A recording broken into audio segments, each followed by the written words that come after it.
Hai Nak, jadi ini adalah, nasehat kedua karena ternyata Abi suka ini konten seperti ini, konten yang menasehati anaknya dan siapa tahu nanti Abi lupa ketika kita ketemu gitu Abi lupa untuk ngomongin ini, jadinya ya udahlah kita bikin aja konten seperti ini untuk biar kakak sama adik itu ingat. Jadi ini konten ini dibikin di tahun 2024 di mana, kesehatan mental itu menjadi perhatian terutama untuk generasinya kakak ya, generasi Z dan adik gitu, generasi alpha begitu. Mungkin nanti akan seperti itu. Banyak orang itu mengira bahwa generasi Z itu terlalu lemah terhadap mental. Sebenarnya sih enggak. Sebenarnya menurut Abi itu enggak, karena generasi Z itu sama aja kayak generasinya Abi, generasi milenial gitu, generasi sebelumnya yang sama saja mentalnya juga bisa jadi rentan, cuma bedanya adalah concern-nya perhatiannya terhadap kesehatan mental di generasinya Abi itu tidak terlalu sebesar sama generasinya Kakak. Jadi ketika nanti Kakak itu merasa ada sesuatu dalam kepalanya Kakak itu yang mengganggu pikirannya Kakak, ya udah Kakak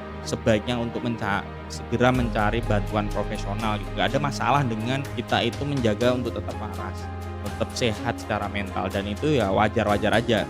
Tapi sebenarnya ada banyak hal yang bisa kakak lakukan saat dilakukan ketika kakak itu merasa mentalnya terganggu.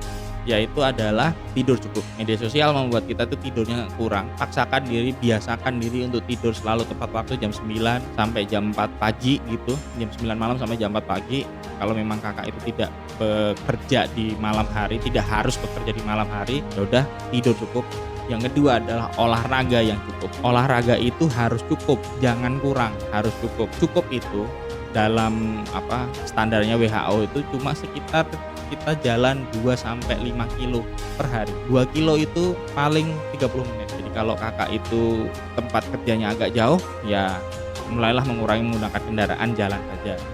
Atau mungkin malah bisa pakai sepeda. Dan ini yang paling sering dilupakan, bahkan disepelekan mungkin nanti sama generasinya kakak sama adik, adalah jaga hubungan sosial terhadap orang yang nyata. Jadi temannya kakak real tuh harus dijaga hubungan sosial, tetangganya kakak harus jaga hubungannya, orang yang benar-benar ada, terlihat dengan mata kita sendiri. Jadi bukan hanya di lingkungan di media sosial aja. Jadi itu aja sih cara sederhana untuk menjaga kesehatan mentalnya kakak dan adik nanti di masa mendatang. Mudah-mudahan sih kakak sama adik bahagia-bahagia aja nih.